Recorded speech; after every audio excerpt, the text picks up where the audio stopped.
Welcome to the Don't Judge, Just Love podcast, where we talk about all the things with no judgment. Only love. That's right. Oh my gosh. I'm Chase Willardson. Speaking of don't judge. This is Shannon Willardson. Please can we not judge any of this right now if you're watching from home? I've had a little bit of a rough go. Should we explain the No, rough go? you're doing great. No, oh my gosh, you guys. I'm just gonna open with this. Last week, I got pink eye. Pink eye. No one else in the family has it. I have no idea how I got it, but I woke up in the middle of the night and my eyelashes were like crisped together. It was so gross. And it's only now, this was last weekend, it's only now just starting to clear up. And then we were on a trip with in California with our son, and we had rented one of those cool Teslas with the, like wing doors. Spaceship wing doors. And the door was open, and Jack didn't see me coming, pushes the button to close the door. I'm like Perfect walking angle. toward it, don't notice that it's coming down, and the door freaking clocks me right in the head. I don't know if you can see it, but I have a giant goose egg right here. So I just, sometimes you just wave the white flag and you're like, I'm not going to make any attempts to be any less fugly than I actually am right now. Like, here it is. This is what it is. My eyes are crazy. They're crusty. I'm not going to put on makeup. I got a giant goose egg on my forehead. It just is what it is. So you're getting the the full fugs. No. This episode.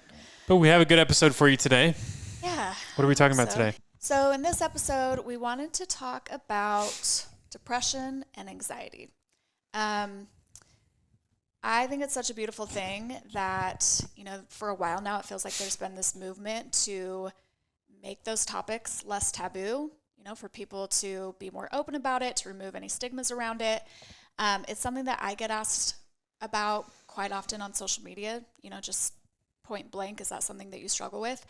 And I've never really gotten into it, to be honest. I don't feel like either of us have. So we felt like this would be a good opportunity to kind of, in the spirit of solidarity, in the spirit of transparency, to just kind of open up about that.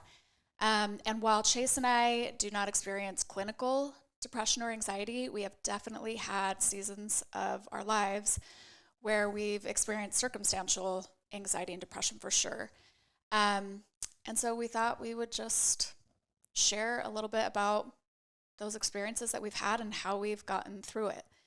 And all of that said, it's really, really important to us that we also say this.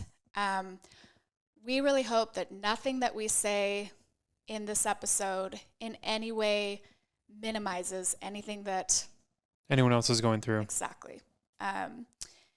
Depression and anxiety have such a range of severities. And the last thing that we want to do is seem like we're spouting off, oversimplified platitudes in relation to the very real things that people experience with depression and anxiety. It's also not our intent to compare, right? Because everyone's struggle it's their struggle. And your heart is your heart, right? And so that's not our intent either. Really what we're hoping is to, again, just open up and be transparent. And really our hope is that in sharing, kind of what we've been through, that maybe someone will feel seen or like they can relate, at the very least that they will feel less alone. And if it doesn't have that impact, I guess my point is it may for some, it may not at all for others. We're under no illusion that our struggles will necessarily be relatable to everyone or anyone. I don't know, but I do, in keeping with this movement of just being more open and removing the stigma around those things, around depression and anxiety, we wanted to just talk about it and get into it. So there's the disclaimer. Yeah. So another disclaimer to add to the list of disclaimers for this episode is that we're not professionals at this, and so we are not trained, and just sharing our experience. Just sharing our experience, and so this isn't meant to be like advice per se or correct. Any of that. It's just us sharing our experience, being open. Yep. Right. That's right. So enough disclaimers. Let's talk a little bit about our own experiences. Do you want me to go first? Yeah. So for those of you, you may or may not know this, depending on how long you've been following our family and our journey, or following Shannon on social. But my dad passed away about almost 7 years ago. In July, it'll be 7 years since he passed away, and it was unexpected, and it like sent a shockwave through my family, and it was really hard. It was something that we didn't expect. And then that was at the same time that Charlie was struggling with failure to thrive. And then right after my dad passed away is when she started to have infantile spasms. So that all was adding to the stress of the situation. And then in October, it was on a early Sunday morning, I woke up and felt like some pain in my leg, and it felt like I'd gone on like a 20-mile run or something like that. And we at that time we had already done the autopsy on my dad's body, and so we knew that how he had passed away was through pulmonary embolism, which is you get a blood clot, a DVT in your leg, and then that DVT. DVT is a deep vein thrombosis. It's a blood clot in your veins that can travel throughout your body. And so it traveled up to his lungs, and then caused him to stop breathing. And just to add, I hope this is okay, but just a little more context around the situation with Chase's dad. It really was like about as sudden as it possibly could be. He was not sick. He was not unwell in any way that we were aware of or that he was aware of. He had to travel sometimes for work, and I remember this so distinctly because at the time Chase and I lived in California, and we lived like 3 minutes from Chase's parents, and we had lived with them prior to getting our own place. Like we were really, really close, our family and his parents. Saw them like every day. And I remember distinctly Bruce, Chase's dad, he left on a Monday for a business trip, and Tuesday night. And that was the last time we saw him. And so I think that added, not that, any loss in any circumstance is so hard, but it really was just so shocking, like so sudden. And it was, he had a pulmonary embolism. And it just was like none of us would have had any idea. Like nobody saw it coming at all. And we found that out, I think, in October. Like, it took a while. He passed away in July, and we found out in October, early October. And then this is end of October when I wake up in the middle of the morning on a Sunday, and I'm like, man, my leg is just killing me. And I was like, you know what? I should just go get it checked out because, what if it was a DVT? I really wasn't that concerned about it, but I went to the emergency room and just went to get it checked out, and sure enough, it was. It was a DVT. Like, you literally had a blood clot in my leg, and the thing that had, caused his dad to suddenly pass away literally like a few months prior. Yeah. It's just crazy. So, I instantly became super anxious, and for, I would say, about 6 to 8 months after that, I really struggled with anxiety, just thinking basically like my dad just passed away, our daughter's struggling with, we didn't even know at the time the diagnosis, right? Yeah, that was the other thing is like Chase said, concurrently as all of this is happening, we were discovering that something was seriously wrong with Charlie. And I feel like right when Bruce passed away, we still didn't quite know if it was something that was just going to be like, we didn't know it was going to be a long-term issue, but it was right around that time that it was starting to unfold, and we were starting to realize, like, oh my gosh, this is really serious. So the timing also, I think, really contributed to, like, it was just terrible. Yeah, it just felt like, are you serious? Like, how is this all happening at the same time? Like, it was just nuts. And I think, and then my thing, right? And then I felt like it started. I just started to get this anxiety, and it started to build over the months. and I started to just feel really anxious, and I feel like it got to the point where it was like pretty crippling. Like I was having like panic attacks at work and on in transit, like going to and from, and there was a couple of times I woke up in the middle of the night, and Yeah, I think you I ended went to up going the to the hospital at a least couple like, times. I think it was at least 3 or 4 other times, Yeah.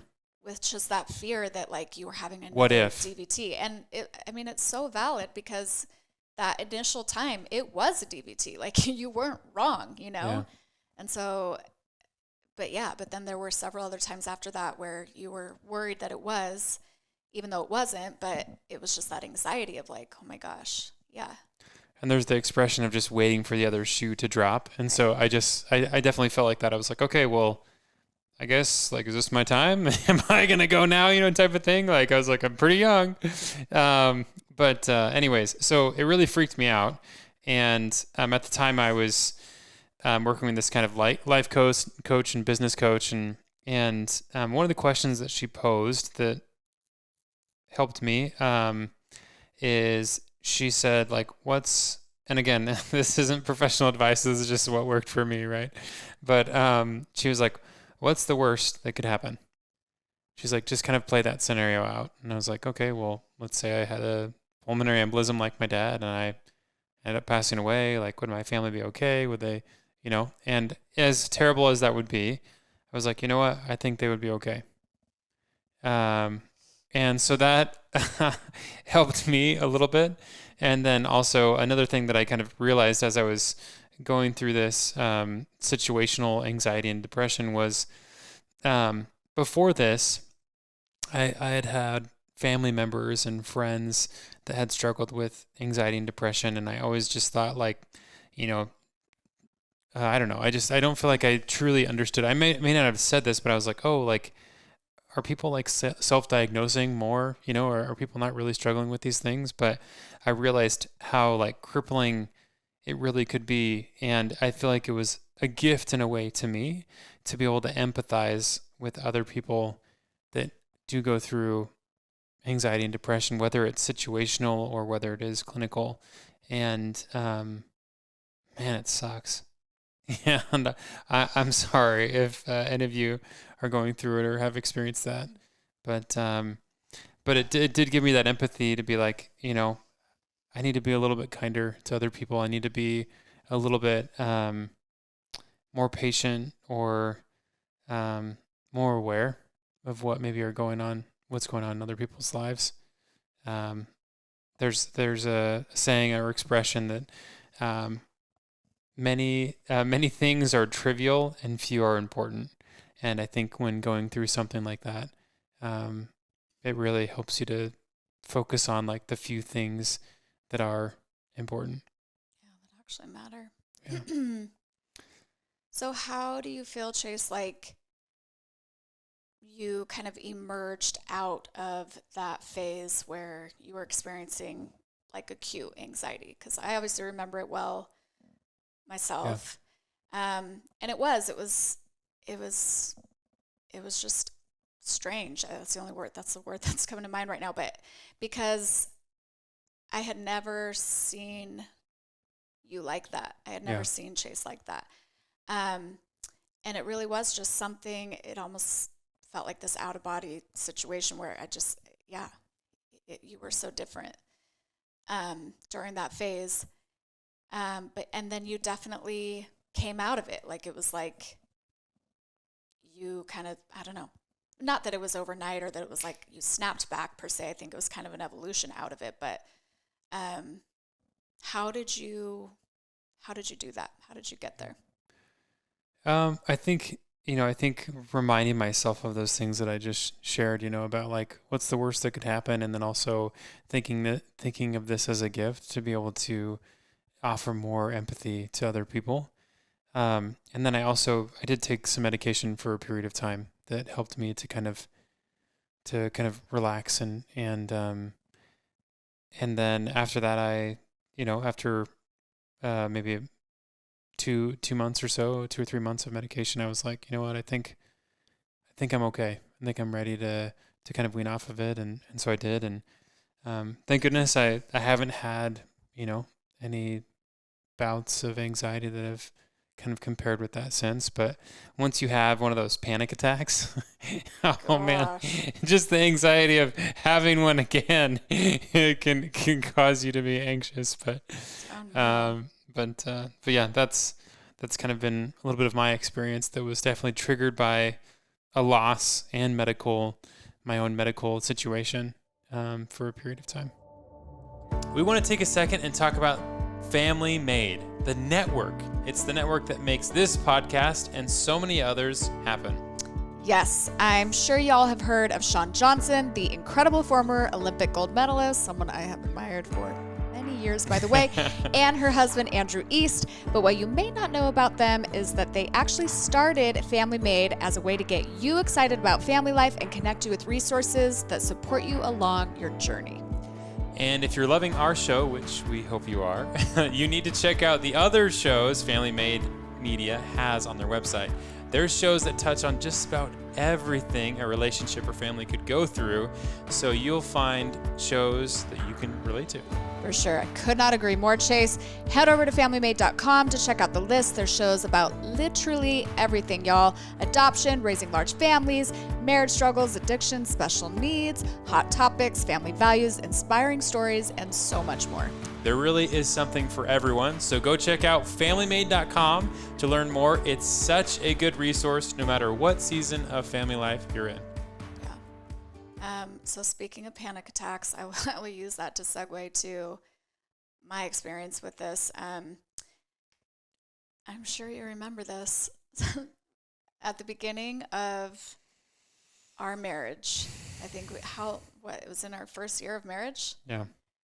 I had this little bout of panic attacks, and it was so weird, you guys, because they weren't really triggered by anything. I still to this day feel like I have no idea what triggered that, because there wasn't really anything circumstantially going on in our lives at the time that felt like it was the onset for that or anything. And the very first one I had no idea what it was. But I remember, and I hope this isn't TMI that I like to actually describe it, but I was standing in the shower. I do remember that my shower was hotter than usual. Like, Chase always makes fun of me because he says that I take lukewarm showers. I don't know. Yeah, it's weird. I don't love a super, super hot shower. I know most people do, but I don't. But that time, for whatever reason, the water was hotter than it usually is. And I remember there was like a lot of steam. And anyway, all of a sudden I just felt kind of lightheaded. And I remember stepping out of the shower and kind of like plopping down onto the toilet and to try to like gather myself, because I almost felt like I was going to faint. I can hear Charlie laughing in the background. Anyway, and all of a sudden it was like, gosh, it's so hard to describe what I felt, but it felt like, those old fashioned thermometers, like the ones that were on the old cartoons where it's like the mercury's rising to the top and then it gets to the top and it like, starts freaking out and then it explodes. Yeah. Cartoons? Yes. Like that is what felt like was happening in my body. Like something was like rising. There was something happening inside my body that I had no control over. And it really felt like if it didn't stop happening, I was going to die. Like that's what it felt like. And I remember having a hard time breathing and feeling like I wished I could just like rip my rib cage off. I mean, I was right out of the shower. So there was nothing to rip off, but it was like I wanted to rip my rib cage open because I just felt like I can't breathe, And it was so alarming that I like ran into our bedroom and just like laid on our bed and I'm like soaking wet. Didn't even have the presence of mind to like grab a towel or anything. Anyway, and Chase walks in and is kind of like, "Are you okay?" And I'm like, I don't know. Like, what just happened? And I remember I went to the place I was working the next day and I kind of described what happened to my coworker. And she was like, "It sounds like you had a panic attack." I was like, "Really?" And I had no familiarity at all with what that was, what it was like. anyway, and then over the course of, I don't know, a couple months, I had 3 more, I think. Mm-hmm. Again, for no apparent reason. I ended up seeing a doctor. We did an EKG to test my heart.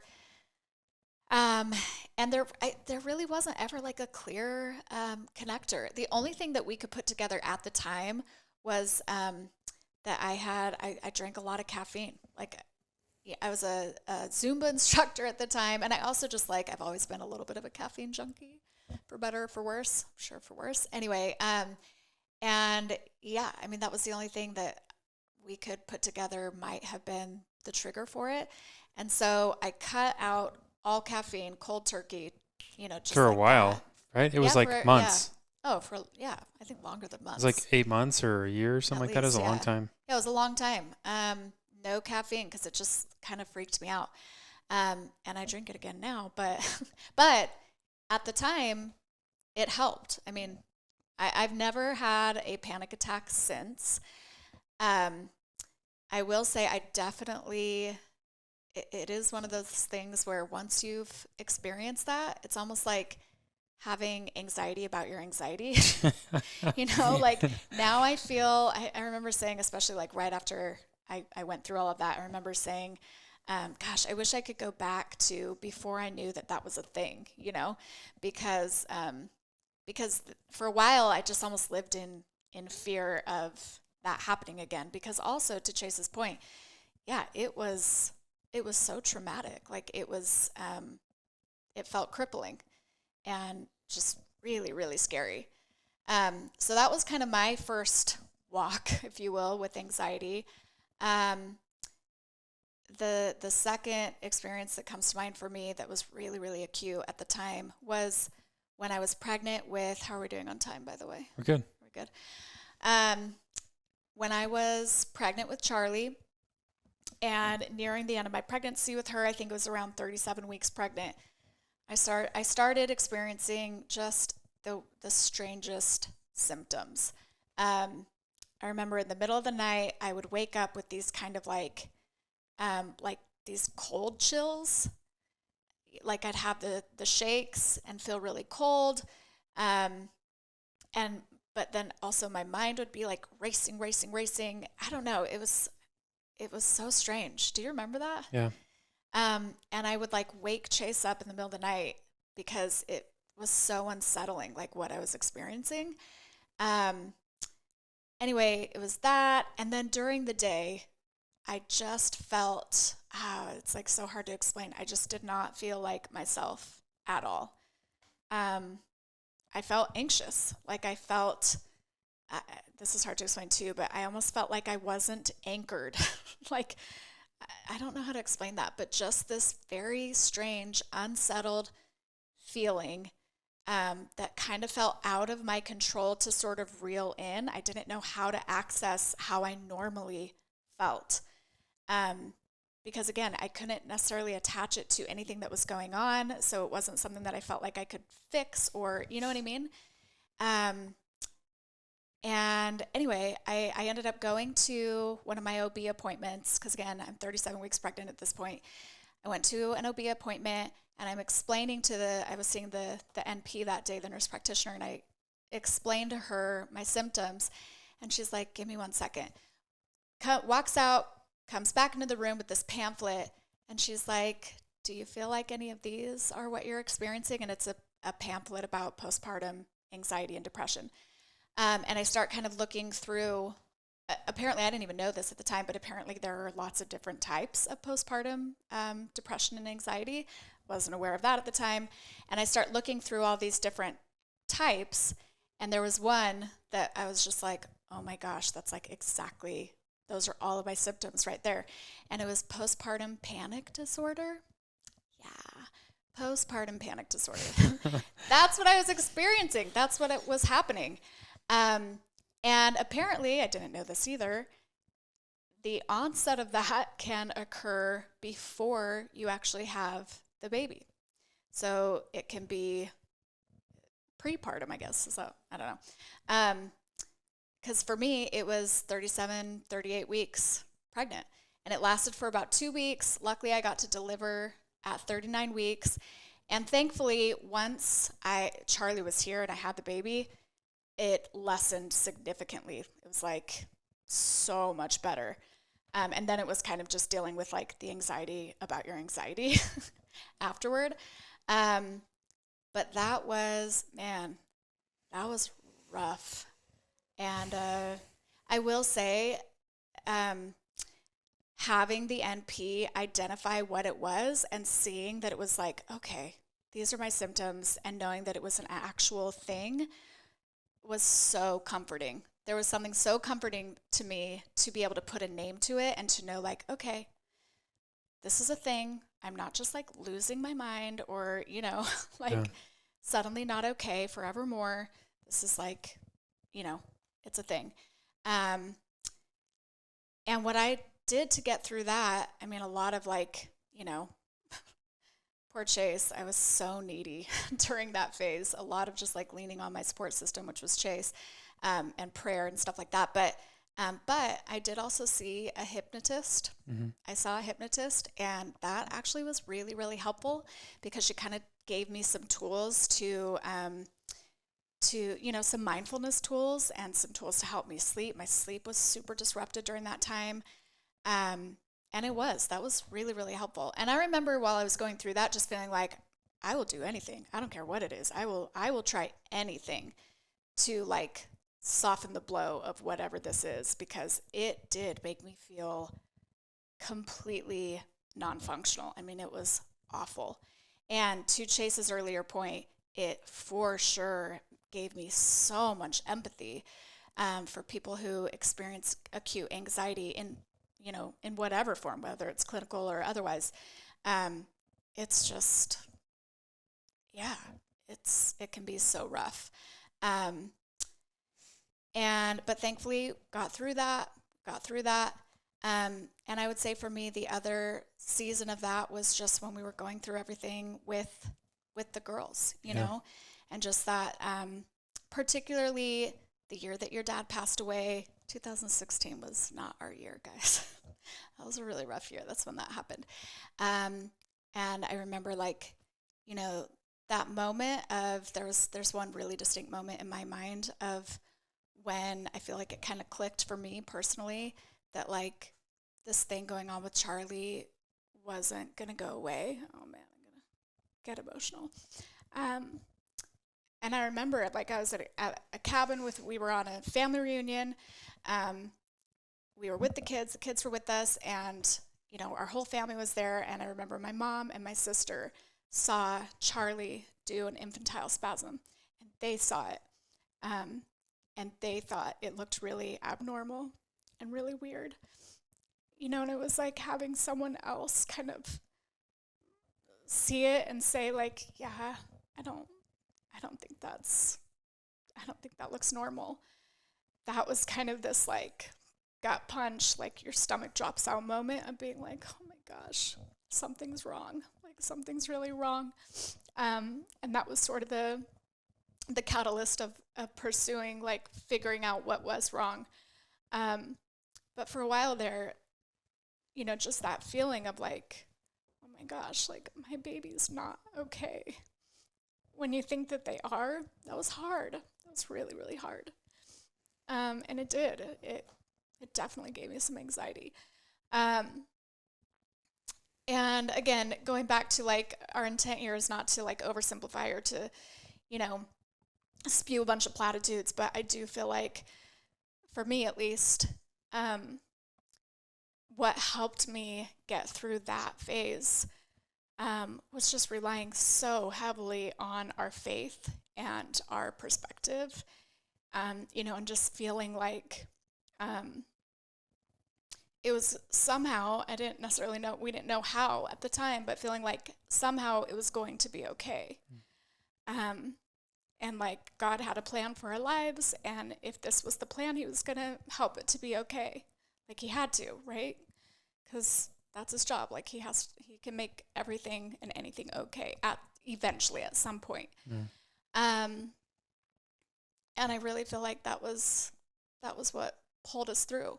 that and just like kind of embracing, even still, I feel like, sorry, I've been talking a long time, but those were kind of the acute seasons of anxiety for me and for Chase. But I feel like we experience bouts of it all the time, like life is just stressful.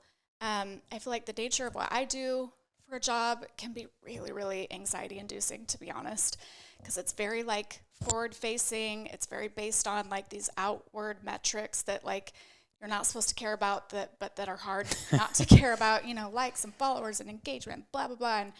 And it feels like there's only so much control you have over those things, and that can be super anxiety inducing.